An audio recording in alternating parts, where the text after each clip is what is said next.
Hello, I'm Carrie Sudbury, Chief Executive of the Barnsley and Rotherham Chamber of Commerce, and it's my pleasure to introduce this episode of the Knowledge and Skills Cast. Like in that groundbreaking document, we will be looking at what needs to be done to help our region truly maximise its potential when it comes to workforce and talent, while also helping you get to grips with the big changes that are happening in relation to the skills across Doncaster, Sheffield, Barnsley and Rotherham. Each episode, we will be hearing from leading experts and industrious South Yorkshire organisations who have really made a name for themselves in this space, whether that's through their modern HR practices, smart recruitment tactics, or progressive attitudes towards people development. Spanning a wide range of different industries, these professionals will be sharing their experiences, the challenges they've overcome, and the winning strategies that have made them such success stories. So whether you're just starting up in business, or looking for fresh insights, or simply curious to go behind the scenes of some well-known local employers, there's bound to be something here in the Knowledge and Skills Cast that grabs your attention. Get ready to be inspired as we shine a spotlight on leading regional businesses and the skills revolution happening in South Yorkshire.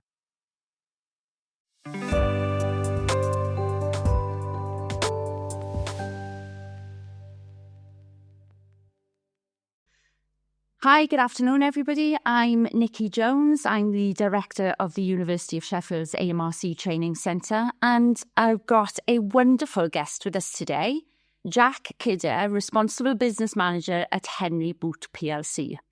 Today is going to be slightly different, audience. We're going to have a conversation today, and rather than think about sector-specific questions, we're going to focus on social value and equality, diversity and inclusion. I am really excited to talk to you today, Jack, and I'm going to ask you to introduce yourself now and your business, just a little bit about what your role is. Yeah, of course. Thank you for having me. So I am the Responsible Business Manager for a company called Henry Boot, as you've said. Henry Boot, for those who've not heard of us before, we are a heritage Sheffield business in the sense that we're nearly 140 years old. But we are today a group of property, construction and real estate businesses. So we're headquartered in Sheffield, but we work all over the UK. And we do more or less everything that falls under real estate, from strategic land promotion to property development, construction, tool and plant hire and house building. So the whole kind of gamut of real estate. My role within the business as Responsible Business Manager is to look at, beyond creating financial value for our customers and our shareholders, what other impact does the business create non-financially? So that's looking at our role in protecting the environment, in investing back into communities, and taking care of our own people and the customers we work with. So it's a really exciting role. I remember coming into education 30 years ago, and Henry Boot was held up as providing fantastic apprenticeship opportunities then. So you really do shine and stand out in the training and skills environment. So yeah, really, really good. So could you just describe how your business approaches people development and training, and what makes it stand out from the crowd? Yeah, absolutely. I think something our business, we say a lot internally and when we talk to the market, is that if you look at our balance sheet and our what assets we've got, by far away the most valuable asset is the people who work for us. And that's always been the case. You don't come to be a business with as long a tenure as we do if you don't invest back into your people. So I think we always see developing our people and training them as a critical investment. It's not a burden. It's an essential investment that the business needs to make. Now, that's the same for most businesses. I think what makes us stand out and why we're well regarded in this area is that we always take a really kind of people-centered approach to our training. It's not a generic tick list. It's looking at each individual and going, how can we make them the best they can be, not just to their day job, but actually in adding value to the wider business objectives as well. And I think probably what speaks volumes for our approach is that we've got people who've been in our business. We recently celebrated 2 people who've done 50 years. That's amazing. And if you look at some of the directors we've had in recent years, they've been with us from been apprentices themselves, and they've worked through and now run the business. So we really do invest in people, and I think as a result, people stay with us, and we do get that sense of loyalty from wonderful colleagues. So I loved that you said there that some of your apprentices are now, they were apprentices, now they're the senior managers. I mean, that's aspirational for anybody coming into the organisation, isn't it? Really putting your money where your mouth is, really. So when I was reading up on yourselves, it said that you were a cornerstone employer, and I wondered if you would just explain what that means. Yeah, of course I will. So there's an amazing organisation called the Careers and Enterprise Company, and it's connected to the government, and effectively it oversees the delivery of careers education in the UK. They recognise that so much of careers education, by its nature, needs to be supported and delivered by business. So in each region of the country, they've established what are called cornerstone groups. And cornerstone groups are effectively groups of like-minded businesses, and typically bigger businesses, but not always, but SMEs as well, that are really committed to investing in the next generation from a skills perspective. And in South Yorkshire, we've got a brilliant cornerstone. So we work with the South Yorkshire Careers Hub. You've got employers like Aviva, you've got Gripple, you've got the NHS. So you've got these fantastic employers. I'm not naming all of them. And basically what we do is we come together to say two things, really. A, compare notes on what we're doing and share best practice and, bring problems to solve together. But also, I think it's a case of strategically looking at the region and going, where are we not reaching? Because actually a lot of us end up working with the same schools, or the same groups of students. And it's clear that there are schools that are being left behind and not getting that same interaction. So as a group, it's our long-term kind of strategic objective, if you like, to make sure that every single student across South Yorkshire is getting access to, top quality careers education.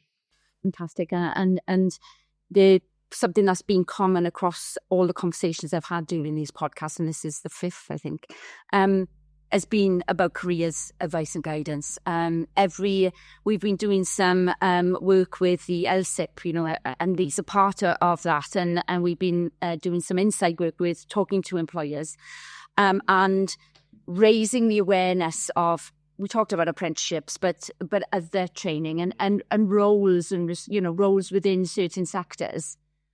Some young people are just not getting that information, and they are being left behind. And I don't know why we expect schools to know what's going on from my point of view in the manufacturing sector, construction.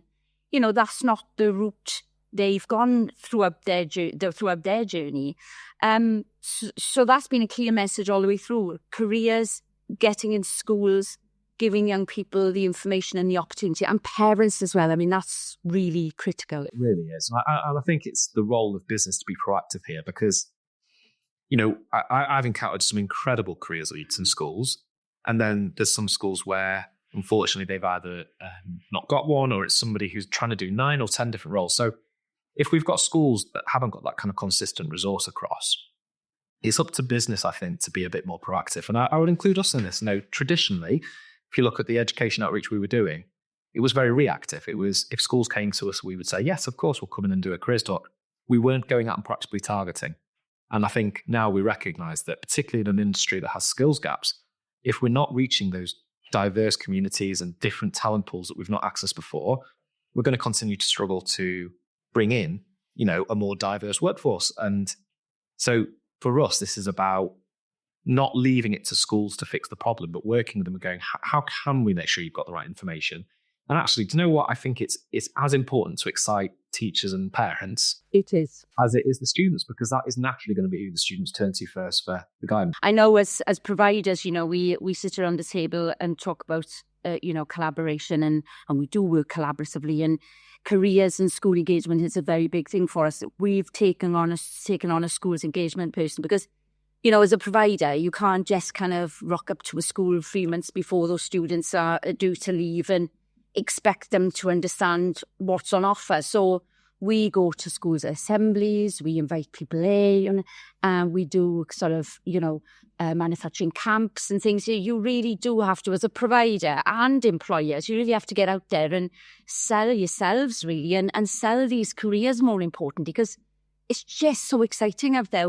In South Yorkshire, I think we've got some of the most amazing businesses I have ever worked with. And I totally agree. And I think, what we want to kind of avoid is a situation where we end up losing a significant portion of talent to places like Manchester, Leeds and London, because young people don't see what they can do here. We know, and you'll know better than anyone, Nikki, that there are things being made here, happening here, that are happening nowhere else in the world. But we don't shout about it enough. No. And we can't expect young people to know that on their own. So we've got a duty to tell them. I think one thing I've learned along the way, and partly through being a parent of your children myself, is that it's incredible how young and age children start, if not necessarily forming their career aspirations, forming a vision of what they are and who they might be. So I think one thing that we need to be better at, providers need to be better at, and the schools need to be better at, is kind of thinking careers education shouldn't start at 15.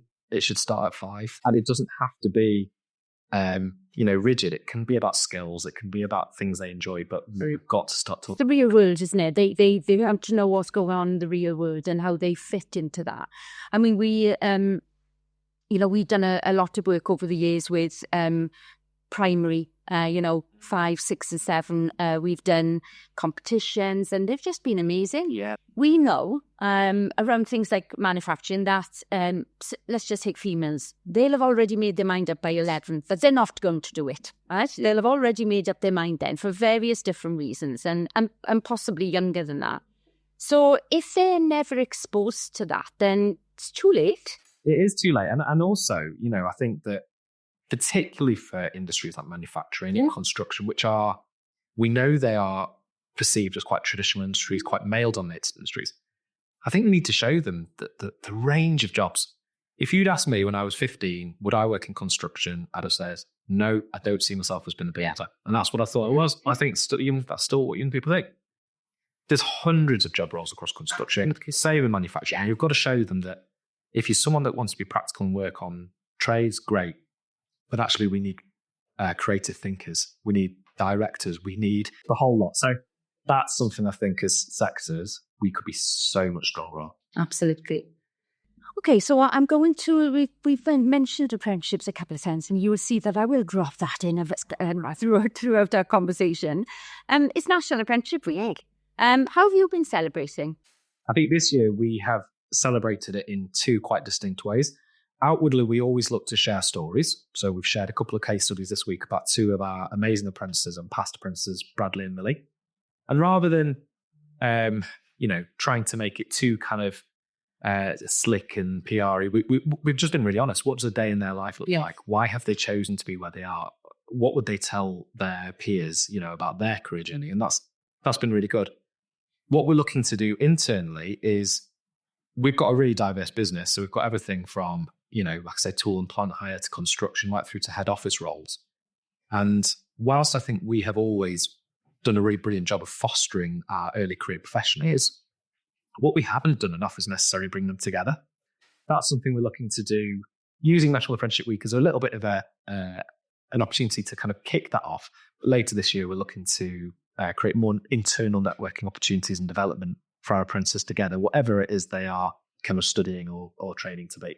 No, I love that. And I think that's a really good idea that employers and providers ought to think about really is that community, that sense of community. They may be in quite isolated roles or with people who are certainly not apprentices and I think that sense of community is really important.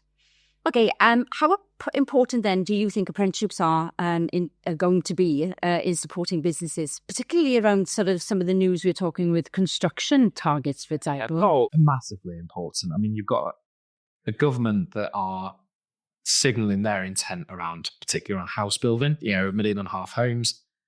You've also got a government that's trying to really quickly unlock infrastructure development across the UK. Now, to do that takes a huge amount of skill resource. And we've had, I suppose, warning lights going off on the dashboard as an industry for a few years from organisations like the CITB that there are not enough young people coming through. And the rate of attrition of losing the older workforce is becoming an issue.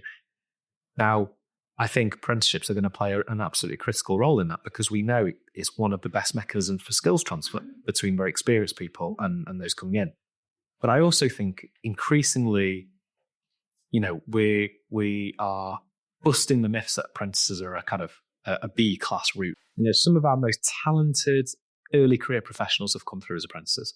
And they're now, at very young ages, they've got experience, they're getting paid good salaries, they are thriving in their careers at a time when perhaps their friends, and now they've been, this would have been me, are just coming out of university. So I think that apprenticeships are going to be critical to fulfill those government targets. But again, we can't take for granted that young people are going to want to do them. We've got to keep championing them and showing young people that actually it's a fantastic way to start a career. One of the things that came out of the LSIP Insights paper, the construction one, but I think it's going to come out in other papers, certainly come out in manufacturing, was those traditional roles.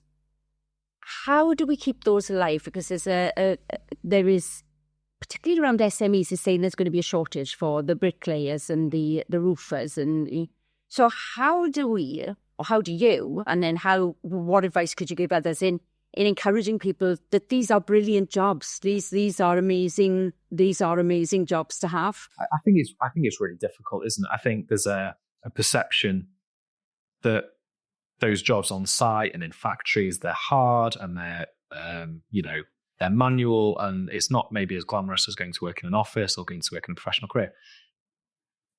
They are hard. There's no doubt about it. We've got to be honest with young people. Yeah. It's not an easy industry to come and work in, but it offers the most amazing rewards. And one of the things I often talk to young people about is legacy.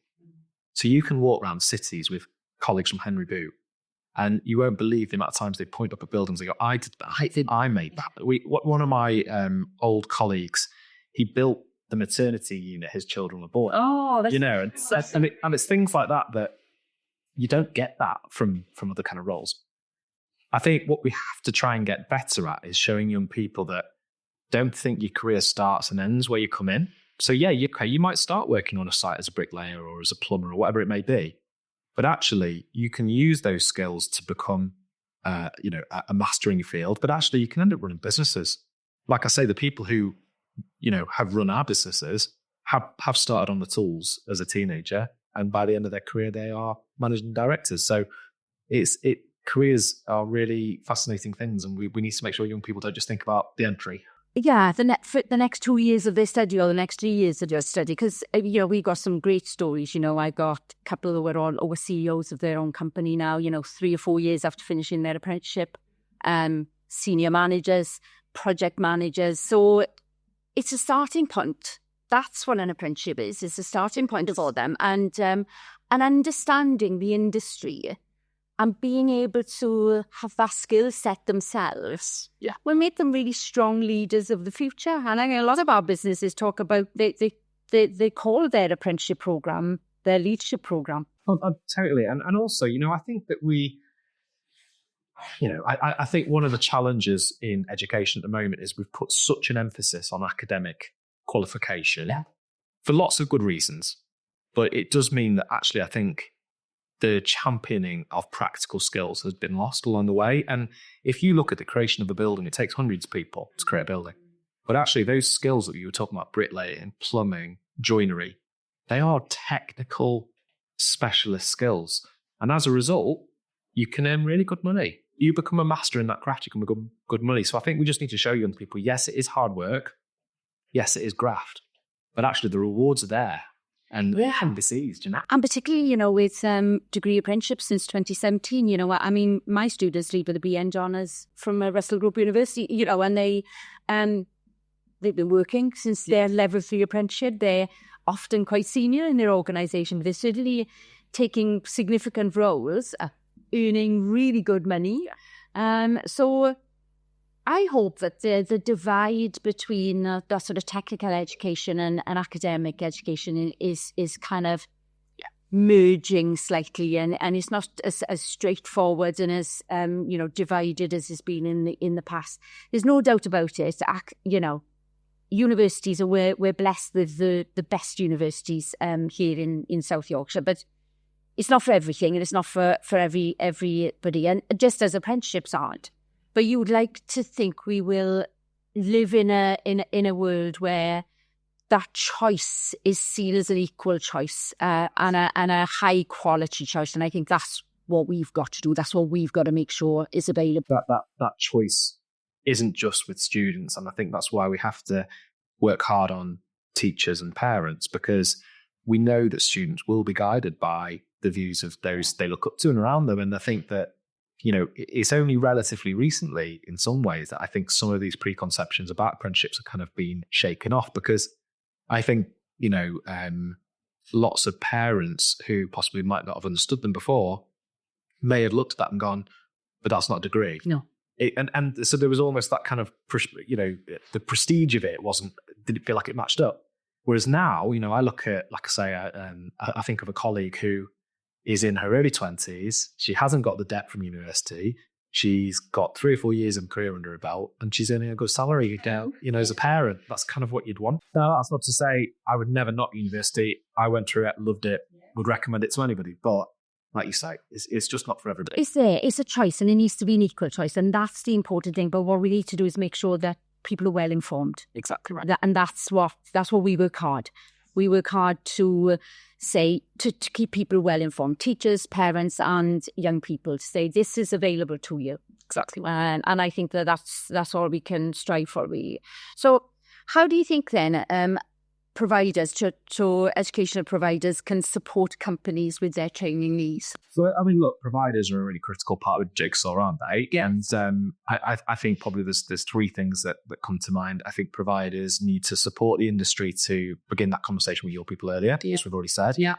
I think they need to continue to focus on quality, which, you know, but they obviously do, but they're under pressure to fulfill targets like everybody else. So it's just not losing that high quality pathway, particularly as, you know, and I know why the government's doing this, and I think there's lots of good reason, but particularly as things like apprenticeship routes are potentially going to become shorter, what we don't want is we're trying to get, you know, as many people through the doors as possible without thinking about the quality of the experience.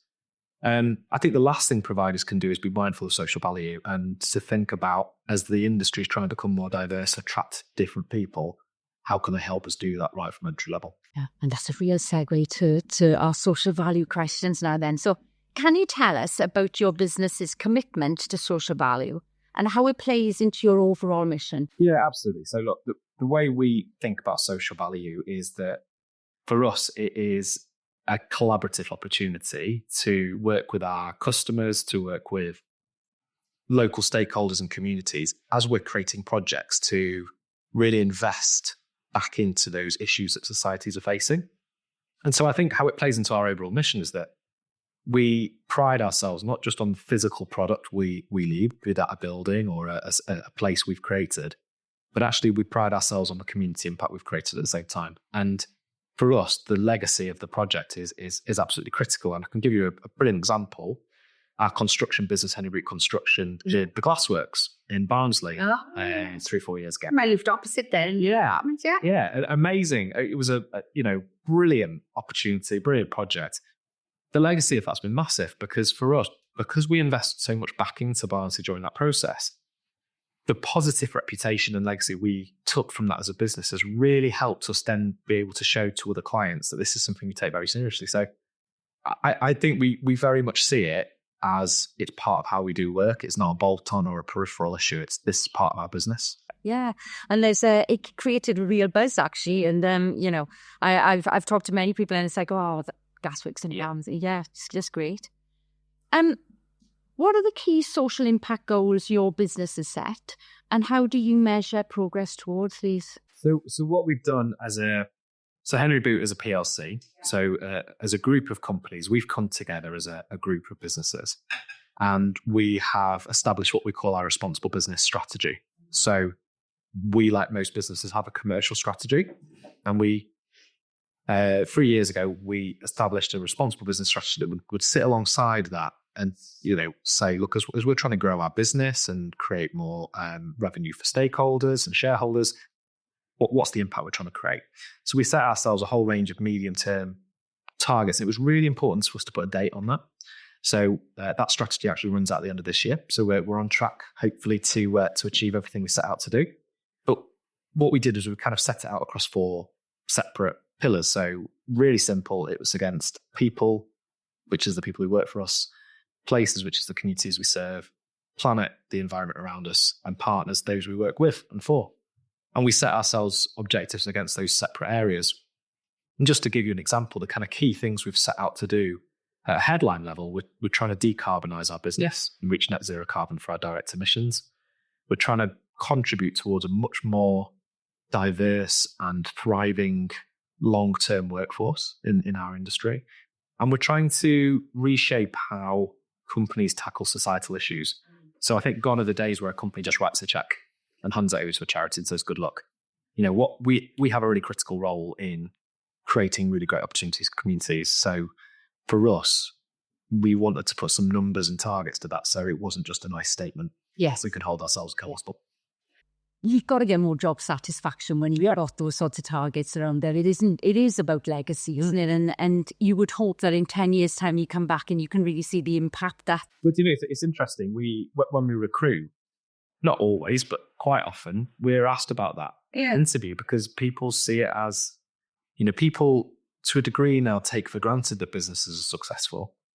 What they're really interested in, beyond knowing that, they're working for a kind of sustainable business, is, what else are you doing? What are your values? What are you here? Why should I get out of bed and work for you every day? And a big part of that is caring about communities and giving your people the opportunity to get involved in that. I think whether you're a small business or a large organisation, there's no doubt about it. The people is everything I hear. That's people approach and looking after our people and looking after the people around us. I think it can be difficult for small businesses in this space to get that right. Have you seen it done well, or is there anything you could advise, for people to just start on that journey or start thinking about? Yeah, look, we know that a massively significant proportion of employers in this region are SME. Yeah.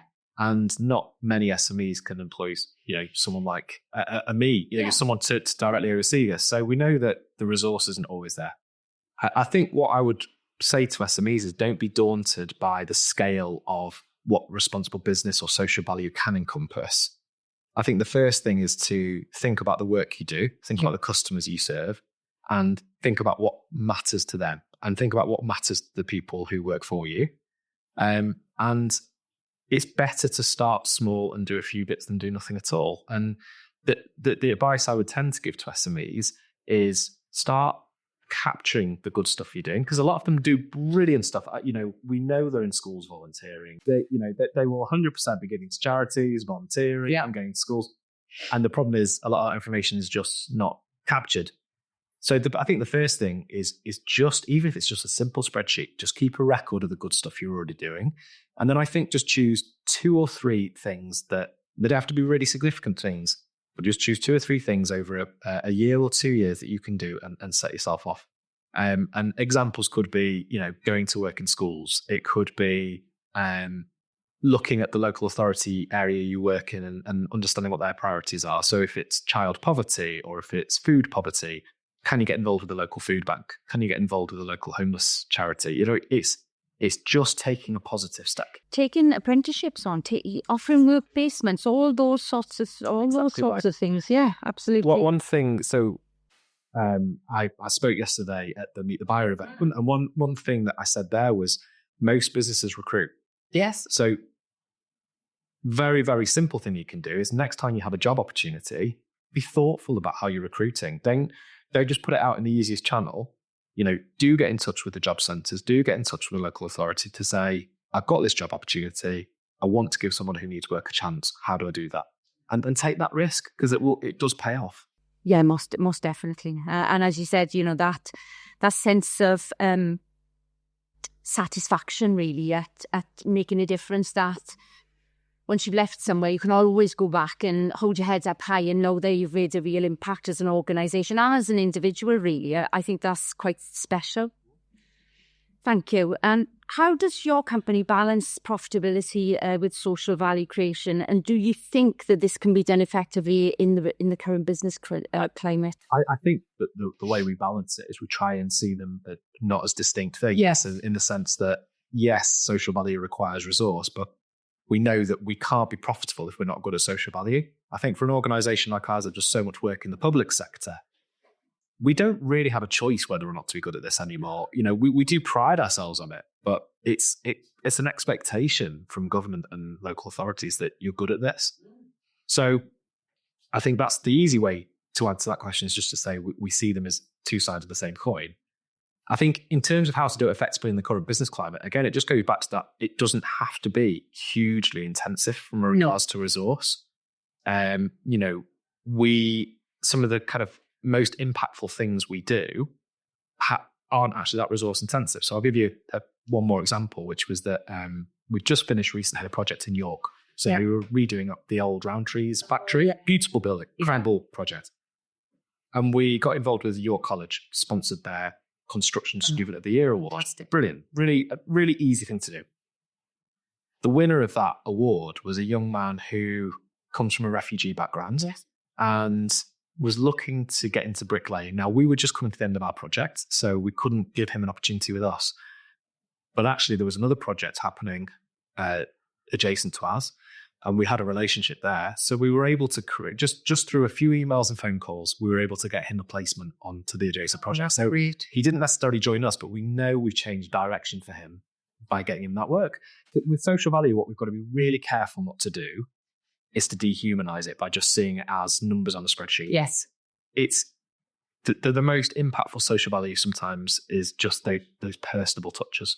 Absolutely. And you don't have to be big business to think that way. You don't. Not at all. It's a choice, really, isn't it? It's a thinking about it.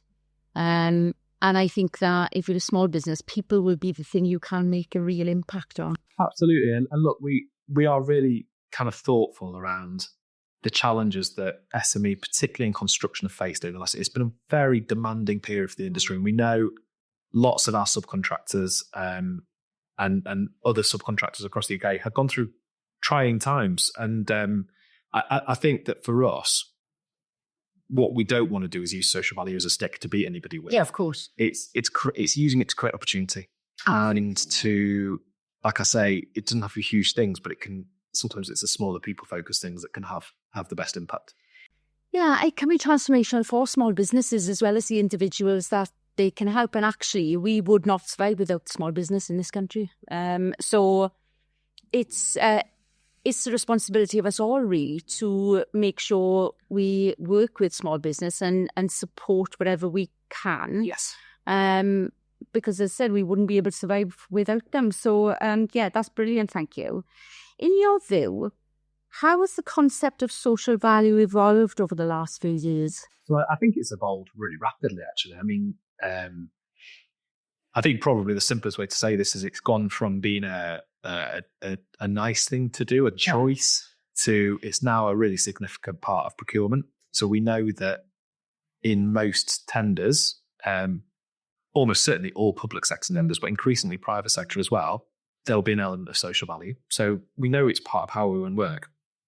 I think what's interesting for me is where it's got to now is I think as an industry and as government, I think we've got really good at understanding the financial impacts of it and been able to measure it. I think where it needs to move on and keep evolving is going back to my point is just not dehumanizing it. I think the more we can use data, the better. But what you don't want is to become a slave to numbers. No. What I mean by that is we want to make sure whatever it is we're doing has genuine human impact, and we can see that and know that people have been positively affected, rather than thinking we've got to tick those boxes on the spreadsheet. Yeah, and I don't want anybody to think that when I talk about small business, they're not doing it, because 60% of our business is small. We would not survive without those small businesses taking on apprentices year in, year out. I mean, I've got one company, very small, do things in space. Can't even describe it because it's too technical for me. But the most amazing company, a GMSPAC, the most amazing company. He's taken on 11 apprentices. So, those apprentices will be running Paul's business in the future. And that's just one of one example. But the most amazing business and well, this is it. And I think most small businesses, it's not that they're not doing this, but what they can't use it is capturing it. And I think the majority of small businesses are actually working their socks off on this kind of stuff. Yeah. But I think what they're not necessarily always doing is capturing it, measuring it where they can, and then actually, as importantly, is championing it. Recognising it sometimes in the first place, because they just do it because that's what they do, and they're really kind of embedded into the community as well, where they work from, and often live in that community, it's just they need to get better at recognising it. Well, I think a lot of businesses have always seen this kind of stuff as their quiet way of giving back. Yes. And we've definitely faced this dilemma. Do we champion and shout about what we're doing? And actually, I think now you have to, because I think it helps other people recognise what kind of business you are, but actually it also acts as a kind of call out to the industry as well. It says, this is important and we all need to do this together. So yeah, my kind of one, I suppose, practical piece of advice for SMEs is measure it, monitor it where you can, and shout about it. Yeah, absolutely. I think that's really great advice. We're not very good in South Yorkshire at celebrating our successes. We're not very good at shouting about it. You see other regions, they shout about it. And as it says, I've been in education for 30 years, and I told my employers I was talking to yesterday, these are the best employers I've ever worked with. And they genuinely are. And I mean that, and that creativity, that innovation, the kindness, the determination, the passion for their industry, it's just amazing. And they will give people an opportunity, they take on more apprentices than others in other regions. So they need to shout about it. But we need to shout about them as well. The other thing for businesses to think is, whatever it is you're dealing with, whether it's apprentices, whether it's social value, you're not the only one. No. There's lots of other businesses in this region also thinking and dealing with it. So the more we talk to each other and share, there's that great phrase, if you work together, you only have to fail once. And I think if we can learn from what doesn't work, if we can learn from what does work together, we'll move so much quicker. Yeah, I think we're taking the same approach in education now. I stood in front of 40 employers yesterday and said, I can't do this on we can't do this on our own. And if we want to make a real difference, then we need to work together. Yeah. We need to hide the wiring, and we need to just be able to deliver and there's no one organisation that can do that. No, absolutely not. So, good advice. How do you involve employees in your social value efforts? Is there anything specific that you do in terms of contributing or volunteering? Yeah, so when we think about social value, that can be scheme specific, so it can be related to a particular project, or it can just be generally how we operate as a business. And what I've been really inspired by actually, is the response from my colleagues to the business's focus on this. So we kind of pledged 3 years ago that we wanted to do about 7,500 volunteering hours over 3 years. And we thought, oh gosh, that feels like a lot. Is it a bit stretching? And people have blown us away by how much they want to give back their time. So I think that what we are trying to make sure is that everyone in our business is given the opportunity to do that. And it's not just a small few who do it, but actually that people have a choice whether they want to, how they give back time. Because some people want to do something that has nothing to do with their day job. They actually just want to go and plant trees, or they want to go and work in communities and do nothing. Whereas other people go, do you know what? I've got a very specific set of skills that actually would be really beneficial to that school or to that organisation. I should leverage that and provide that to them. And in some ways, that's where we can create some really amazing impact, actually, because we've got incredible people who work for our business. And if we just give them a small bit of time, they can really generate value for. That's what takes it from numbers on the paper. Right? That's what takes it from the numbers on the spreadsheet to a reality. And if I am we do the same. We say if you want to volunteer, you can, and it's really well organised as the university. But it gives me a sense that the people I work for really care. Yeah, our values are strong, and they care about how I feel in all this as well. So it just raises my morale, when things are tough, and it is a tough place everywhere at the moment. But, it just makes me feel like I work for an organisation that cares about me and the others around me. And don't doubt that it's good for business. You could look at that and go, how can giving our people's time away be good for profitability? Believe me, that the culture impact of letting people have that time is massive. From I often talk to people at the end of the year in our business and ask them what the highlight of the previous year has been. It's very unusual for people to say it was that particular deal, or it was that it was making profit there. Yeah. Most people will say, I've really enjoyed my job this year, but I really loved that day we did with this charity, or I really loved that fundraising team building challenge we did. So again, you can see it as a cost or you can see it as an investment, but you will get return from it.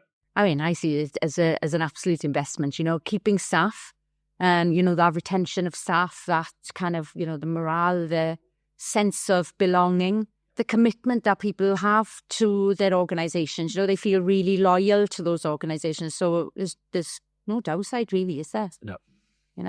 Okay, so what roles do partnerships with non-profits, government or other businesses play in enhancing your social value as well? So I think good social value relies on collaborative partnerships. Yes. It absolutely has to. Using an example, we're doing a big project in Rotherham at the moment. We're developing the market. Now, great. I sit on the Rotherham Thames board. Yeah, very excellent. It's a great project. But again, all three of those stakeholders have a massive role to help us and generate social value. So if we start with non-profits, we are looking to create job opportunities for local residents, but not just generally. We're looking to, again, create job opportunities and placement opportunities for people who might not normally get that or particularly need it. So we need non-profits, we need local government, we need the job centres to help guide us on where is that support most needed. I think in terms of other businesses, we absolutely rely on our subcontractors, and they're amazing. And because we can't do it all on our own nowadays, but also we recognise that when you're coming in and delivering a project like this in the middle of Rotherham, it is going to impact other businesses. So it will impact the market, traders in the market. It will impact local. So we need to make sure that we are working with them as proactively as possible to kind of support them through that process. So we're developing some ideas around that at the moment. But again, I think it kind of just goes back to that idea that social value shouldn't be a spreadsheet. It's around being really proactive in creating really great relationships. And I have to be honest, I take very little credit for the good stuff we have achieved in Rotherham, because I've got some brilliant colleagues who are doing that work as well. A lady called Kate Nelson in particular. It's just amazing. I sit on the board, and the plans that we've got for Rotherham are just so exciting. Really exciting. But everything you've talked about so far it's about the people. Yeah. The people we work with and the people in the community, and as I said, I think we're blessed in this region to have such wonderful people. Albeit they need to shout more about how wonderful they are. We all. So thank you for that. Moving on then, I want to talk a little bit about equality, diversity and inclusion now. So how does your business define and approach EDI? And is it a core part of your company's value? We had a really kind of honest, I suppose, kind of look at ourselves 4 or 5 years ago. And we recognised that we are typical, I think, of a business in our sector where we are male dominated. Yeah. We're not particularly ethnically diverse. We weren't a particularly diverse organisation. And I think we recognised that there was kind of 2 timeframes that we needed to work to. You can't change that diversity genuinely in a meaningful way in a year's time. No. It's quite a long-term challenge, but you've got to start somewhere, and you've got to start and chip away at it. So we looked at what diversity meant for our business. Yeah. And I think for us, the way we've tried to approach that is by starting with the people who already work for us and thinking, we want to create a business where whoever you are, whatever your background, whatever your skill set, you can come and be yourself at Henry Boot. You can find a home at Henry Boot, and you can feel as though you can make a difference in our business. And so that's our overall ethos. And then I think what we've looked at is, where are we weak? So we've looked at the data of our workforce, and we've looked at our kind of recruitment. And I think the problem in our industry is we tend to recruit in our own image. And so you'll get lots of people who come into construction or property because of family members or relatives or loved ones. And that's great. And we don't want to lose that. No. But what about all those brilliant young people that don't come into property and construction? Yeah. So we've been doing a huge amount of work around looking at the kind of schools we're going in and working with. We have empowered colleagues to create networks. So we have networks on race and sexuality and neurodiversity and gender, so that they can come together in a safe place with other colleagues and have an honest discussion about what's it like to be a woman at Henry Boot? What's it like to be ethnically diverse at Henry Boot? And then not only supporting those networks, but listening and not expecting them to guide us, but hearing their feedback and then making changes. So over the last few years, we've done things like we've aligned all our kind of family leave policies. We have really pushed a lot on our agile working approach, but we've still got a huge amount of work to do. And I think it's about being honest and saying, diversity and inclusion is absolutely business critical. For us to be a long-term, resilient, successful business, we've got to make sure we bring in not just diversity of backgrounds, but diversity of ideas. Yes. But it will take time, and we have to be ambitious, but we also have to make sure we're doing it well. It's not one to put a plaster on, is it? No, it's. I remember having a conversation. Somebody came to visit the training centre, and they said, "Well, what's your annual target?" And I said, "Well, I'm more interested in a long-term plan. Yeah. Where anybody can feel themselves here and included here. And I'm not prepared to put a plaster on it for a year just to get another percentage point. Somebody didn't mean anything to me, and I've stuck by that throughout my career. The last 8 years, it's this about why are people not? Why haven't we got diversity as much as we would want? And then what do those individuals want to see? What would they need to see to be interested in coming into the sector and to study on apprenticeships and things like that? I just won't put a plaster on things. No, and for the benefits game, it's because we get it wrong. We'll get it so wrong, and we will really. I remember talking to some of my female apprentices, and they were saying, "Don't put me in an isolated group. Don't treat me any differently. I not want to be the poster person for the training centre. And it just made me sit up and think we need to be really careful here, that we understand why people don't feel comfortable if they don't. And what would make them feel comfortable it's got to be included? It's got to be genuine. It's got to be genuine. Yeah. And, look, I think lots of businesses, I'm sure we're included in this, have, tried things and got it wrong in the past. But I think that people will tell when it's not authentic. Yeah. And that's why it's really hard. I'm not saying don't do it. I'm just saying don't rush it, because I think it has to be done well. Okay. But we support a brilliant education program in Sheffield called See It Be It. Yeah. And I think that could be a motto for our industry. How can we ever expect diverse backgrounds to want to be it in our industry if they don't see themselves already represented? So we've got to make sure that when we are talking to young people, that we're showing them and using the right kind of messaging to say, we want you in our business. We want you to not just join us so we can tick a box. We want you to join us, stay, progress. I know this absolutely business critical and so wonderful to have a diverse and creative environment to be in. We know that businesses thrive and they've got a more of a diverse workforce. We know that. Oh, thank you very much. How do you create and maintain an inclusive environment where people from all backgrounds feel respected and valued? I think the first thing you have to do is listen to people. Yeah. We, like I say, we've got employee networks, but we also have an employee-led working group that's focused on, we call it our equity, diversity and inclusion group. And what we do is we task them with, and I sit on that group, but we're tasked with, trying to focus on what should the priorities be for the business. Because again, it's such a broad area. And I think what's also really important is getting the messaging right. Because what we don't want existing workforce to feel they've been displaced or that we're, because we've got some amazing colleagues. This is not about trying to change who works for us. It's about trying to make sure that there's some brilliant talent out there that's never thought about. Yeah, we don't miss it. We don't miss the talent, and we give everybody the opportunity, and that's the thing. It's about the choice.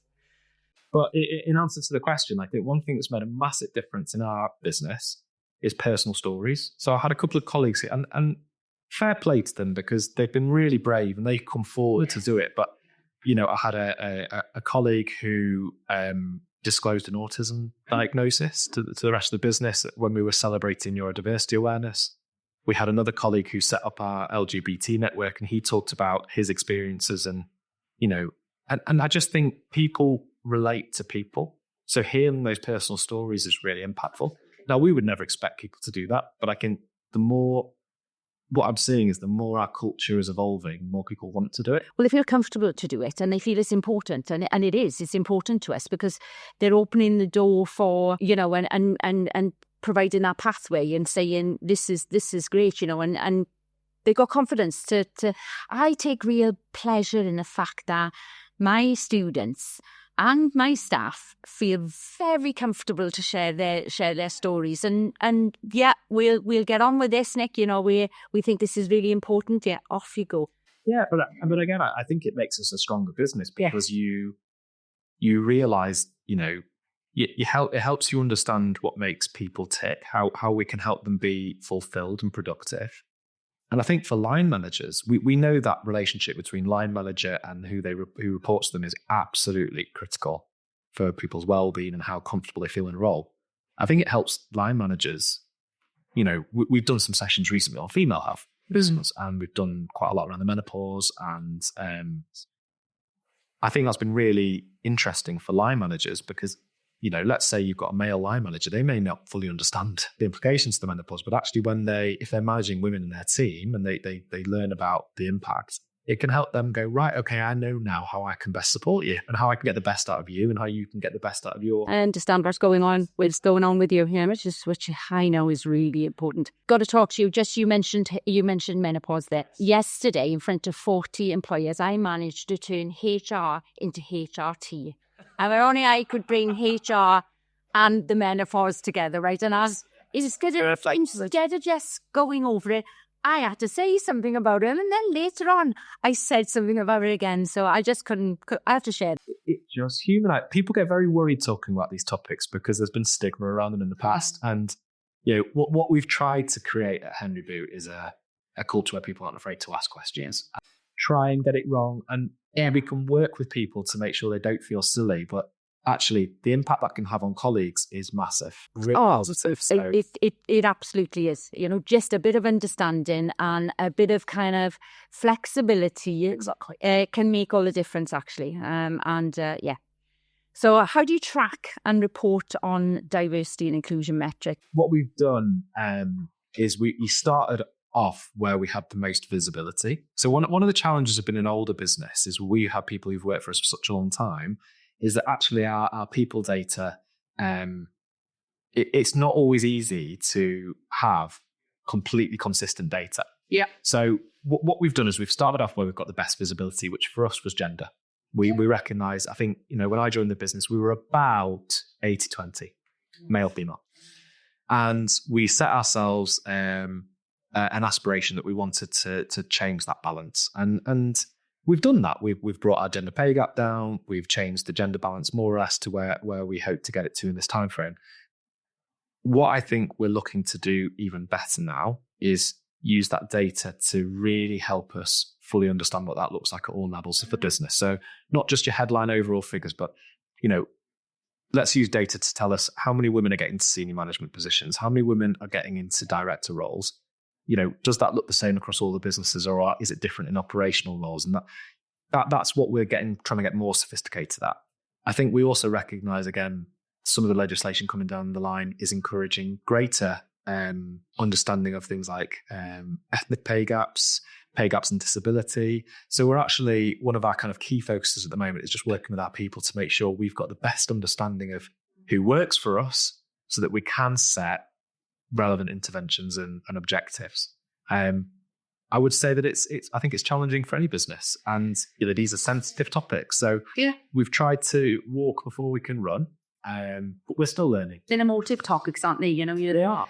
And sometimes headline data can send you really down the wrong path. You've got to get really underneath that and see what it means, because it could just mean that we're not attracting enough, say, females into certain roles, or but getting underneath the data, I think, is critical. And that's very much a path we're still walking. Like I say, I would still consider us fairly early in the journey on those cycles. But still, you're doing something, and I do guess that it's the message of the day, isn't it? Get started on things, really, and because we were talking about this yesterday, on the skills gaps, right? I read papers, lots of different reports, and it can become overwhelming. You know, you start to think, where the heck do I start here? Not losing sight of the bigger issues. If you think about women in the industry, you know, we can do a huge push, as we should, on getting young women to think about careers in construction. But what we don't want to do is that they come into that career, they have a really successful first few years, and then either they leave due to family commitments or they leave because they aren't happy operating in that environment, they want to work elsewhere. So what we don't want is that we feel like we're ticking boxes because more women. So we and businesses need to think, how are we supporting both men and women at all those really kind of critical life stages? And how are we making sure that they have the support to, for me, it's the retention is absolutely essential to measure as much as the. Yeah, I totally agree. Totally agree. And again, I think that's the difference in taking a set of data and doing something with it and usefully, you know, to make informed decisions, you know, further down. So I agree, retention is really important. Just wondered if you had any strategies around retaining diverse talent, and how do you engage and listen to employees? Yeah, so look, we do lots of the typical things that lots of employers will do. We have an annual survey that goes out to all our colleagues to kind of capture what their view of working at Henry Boot is, and we're able to use the data that comes back from that to see if there are any kind of particular areas we want to focus on. And we know that one area in our business that's been quite an important area, I think, for some time has been the ability to switch off outside of work and all the rest of it. I think in terms of the real listening to employees, the networks has been really impactful for us. And when I say networks, what I'm talking about is groups of employees that come together to talk about a shared experience. Yes. And we've been very careful that those networks are not tasked with changing the business or teaching us or telling us what we should do, but that they are able to be honest with us, tell us what's good and bad about working at Henry Boot from their perspective. But then I think for them to feel listened to, they then have to see change. And I think the changes we have brought in, like I say, are things like, you know, making our family leave better, making it more inclusive. We brought in things like a menopause policy and having visible policies. But I also think it isn't just around the formal corporate stuff. It's around the way leaders communicate and behave. Yeah. And, you know, to be fair to the leaders at Henry Boot, they've done some amazing work in terms of, we've had some brilliant inclusive leadership workshops, and they are really almost evolving their own vulnerability. And that's hard, you know, particularly if you've come up in your career and have very much commercial focus, to then be asked to be a really strong people leader and be vulnerable that's a different challenge, right? But I think, and we don't always get this right, I'm sure we get it wrong, but for me, it's just about making sure whatever changes you bring into the business, you're able to go back to your employees and go, you said, we did. We did, yeah. I agree. I think that I actually wrote that in a paper yesterday. You said we did around skills. So it's the same thing, isn't it? It's about proving, really. It's about living by example, living what your values and enabling those. You know, it's not a policy that sits in a file somewhere. It's about ensuring that people can actually access that, and it makes a difference. The impact is really critical. So looking ahead then, what future goals do you have for both social value and EDI, and how do you plan to achieve them? It's a really timely question, actually, because as our strategy comes to the end of this year, one of my key objectives for the year ahead is, what does the next 5 to 10 years look like for our business and these aspirations? Now, that will be shaped by the views of lots of people, but I think for us, it's that we continue to push on and be as ambitious as we can. And, you know, earlier you mentioned about balancing profitability and social value. You know, whilst we're a big business, we haven't got thousands of people who work for us. So we always have to be conscious of what can we achieve with the resource we've got at hand. But I think for me, whilst we're seeing a lot of rowing back on the other side of the Atlantic on things like diversity and inclusion, and we're seeing things like ESG being questioned. Yeah. I think for most businesses, you have to recognize it's not going to change. And you see it as an investment, see the value you can create in it. So for us, we've set out some really clear pathways now. We need to keep walking down them, and we need to, most importantly, and I say this a lot, we need to bring our people along with us every step of the way, because we can set all the fancy targets we like, but if our people aren't bought in and engaged and see that they own it, it won't go anywhere. No. So it always starts with the people at Henry Boot. Yeah, and that's brilliant. Yeah, quite scary across what's going on. It is, Isn't it? yeah. Really making me feel uncomfortable. I find myself drawn to the news and spend most of my time quite sad and worried about it. Yeah, I think we have to be resilient. I think to recognise that. I think this has been done really well in the UK. Is that diversity and inclusion? We are a massively diverse community. Yeah. And let's use Henry Boot as an example. We create places. We should be creating we create places for such a diverse set of people. We should be then offering them opportunities and, using the diversity of characteristics and ideas and backgrounds to make us a better business. Yes, we need to celebrate. We need to celebrate it. It's just amazing. I really wouldn't want to live in a world where there wasn't that diversity. How boring would that be? Thank you. I've got some closing questions for you.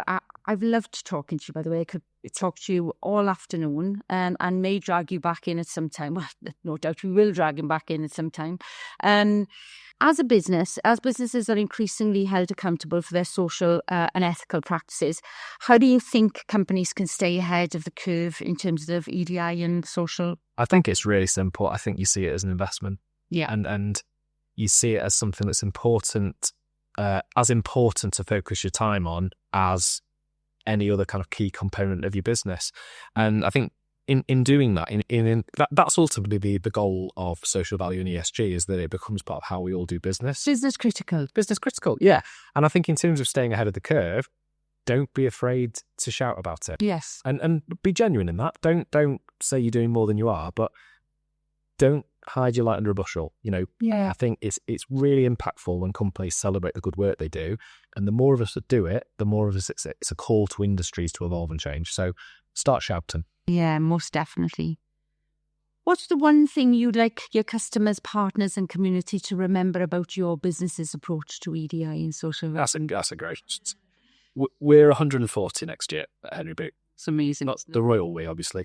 I would love to hope that Henry Boot's got at least another 140 years in it. And I think the way we make that happen is that we make sure everything we do is about putting people first.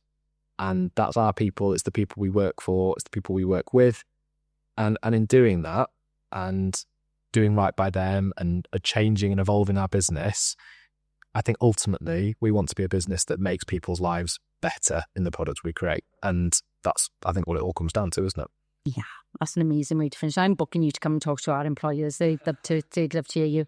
Is there anything else that you think would really important for our audience to hear today? Have we covered everything? I think we've covered a lot of ground. I think just going back to that point of that South Yorkshire is one of the most amazing regions, and yet I still don't think we've done justice in the national media or tells us around the great stuff that happens here. So as we continue to shout about commercial success, policy success, the great work that the regional authorities are doing, let's not forget to shout about the amazing, responsible businesses that operate here and the positive community impact we all have, because it is why it's such a great place to live. It is. I wouldn't want to be anywhere else. And, this is where I plan to be until I retire, I can tell you. So, Jack, thank you so much. It's been a brilliant conversation. I have loved talking to you. Thank you for joining us on this episode of the Knowledge and Skills Cast podcast, where we've heard from Jack at Henry Boot, they're an exemplar business in social value and EDI. Our fantastic guests have shared their valuable knowledge, experiences and insights, and we've had some fantastic discussions on skills, young talent, social value and EDI that will hopefully educate and inspire our listeners. I'm Nikki Jones. Thanks for listening. And be sure to tune in next time for more enlightening discussions on the Knowledge and Skills Cast podcast. Until then, take care.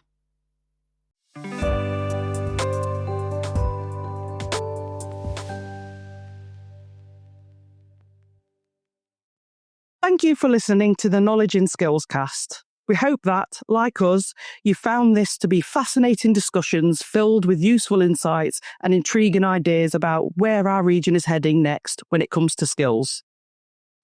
As we wrap up each episode, I'd like to encourage you to also get involved with the conversation and to join us in celebrating those businesses that are innovating in our region. Whether it's by networking, engaging in their services, or simply spreading the word about the remarkable work they do, your support fuels the change happening in South Yorkshire. Please subscribe and share from whichever platform you're listening from today, and get involved with your local Chamber of Commerce as we strive to support the growth of skills in South Yorkshire.